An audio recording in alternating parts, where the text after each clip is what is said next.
There are 3 ways to destroy a love story: with money, with pride, or with silence. Esther and David were about to discover all 3. The phone call came at 3 a.m. Esther, come home.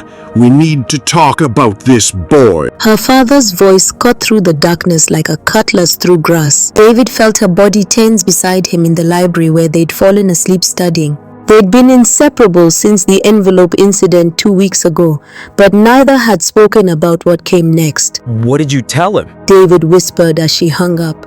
Nothing. But her hands were shaking. He knows, David. Somehow he knows. The bus to Umunze felt like a funeral procession. Esther stared out the window, watching the landscape change from city concrete to red earth, from possibility to tradition.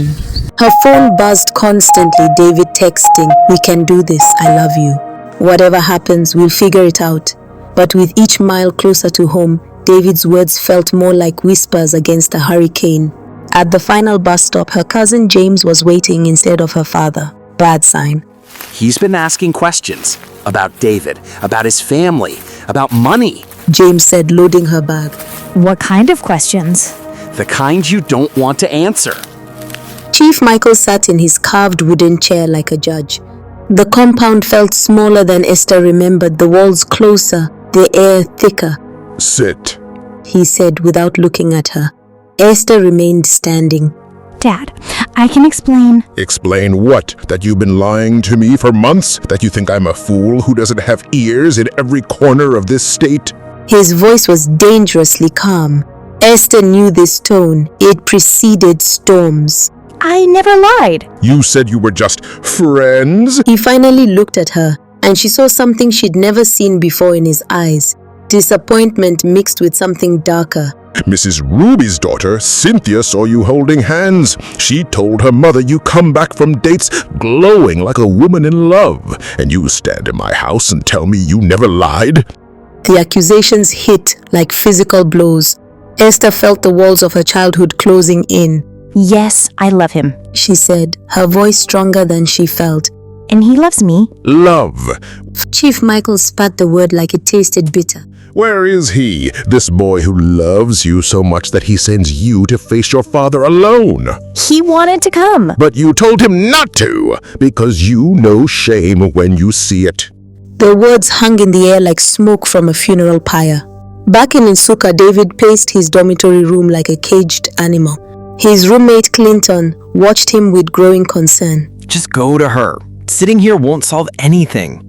She said to wait, that she needed to talk to her father first. And you listened? Bro, that girl is fighting for your relationship while you're here feeling sorry for yourself. David's phone rang. Unknown number. David? Who is there? This is Esther's mother. Okay. She told me about you, about your situation. Her voice was kind but strained. You need to come, now, tonight. If you wait, it will be too late. Too late for what? Her father is arranging another meeting with the Nkoko family. Their son has been asking about Esther for years. David's world tilted. Another suitor? Come tonight or lose her forever. By the time David arrived in Umunze, his shirt was soaked with sweat and his hands wouldn't stop trembling. He'd borrowed his friend's motorcycle and ridden through the night, the envelope of money burning in his backpack. He found Esther sitting by the compound gate, her eyes red from crying. You came? Your mother called me. She said... I know what she said. Esther stood and David saw something broken in her posture. David, we needed to stop this before it destroys everything. What are you talking about? My father. He's not just angry, he's humiliated. Do you know what that means at a place like this? He's Chief Mikhail. People respect him because he upholds tradition. If he lets his daughter marry a boy who can't afford her bride price, he loses everything. David felt the envelope in his backpack. I have the money. 35,000? David, he's asking for 80,000 now as punishment for the disrespect. For making him wait, for seeing his hand. The number hit David like a physical blow. 80,000? It gets worse. Esther's voice broke. The Okonkwo boy? He bought 100,000 cash tonight. While you were writing here in the dark, he was sitting in our living room, making my father smile for the first time in weeks. David staggered backward. No, we can fight this. We can... With what? Love? David, I'm tired of fighting. I'm tired of choosing between you and my family. I'm tired of being the daughter who brought shame instead of honor. So that's it? You're giving up? I'm saving us both from something that was never meant to be. Just as David turned to leave, Chief Michael emerged from the compound. But instead of anger, his face showed something unexpected: calculation. You came. Sir? David straightened, forcing respect into his voice despite his broken heart. Walk with me. All right, sir. They walked in silence until they reached the village square. Other men sat under the ancient Iroko tree, but Chief Michael led David away from them. You know I am hot on her. He said finally. Because you love her. Because I know what happens to girls who choose poorly. I've buried too many dreams in this village.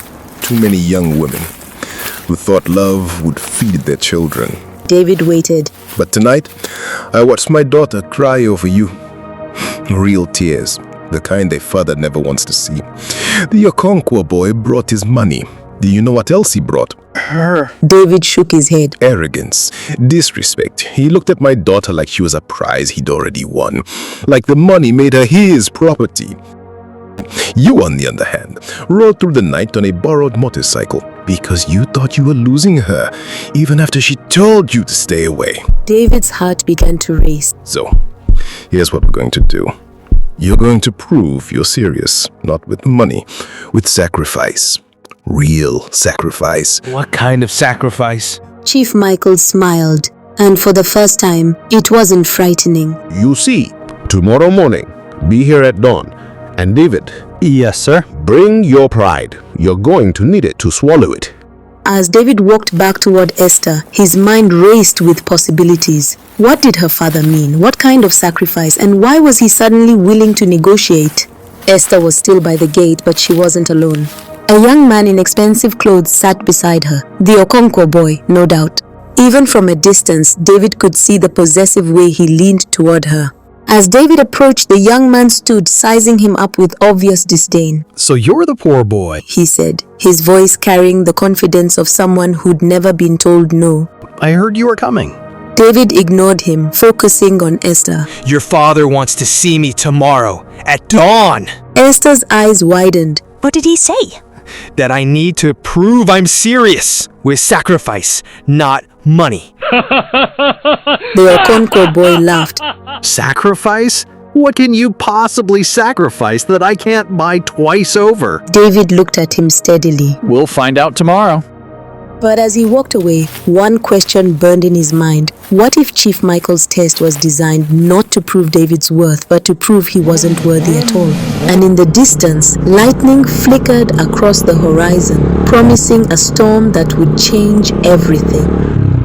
Next episode, The Test of Fire. What sacrifice will Chief Michael demand? Can love survive when pride, tradition, and desperation collide? And what secret is Esther hiding that could destroy them all?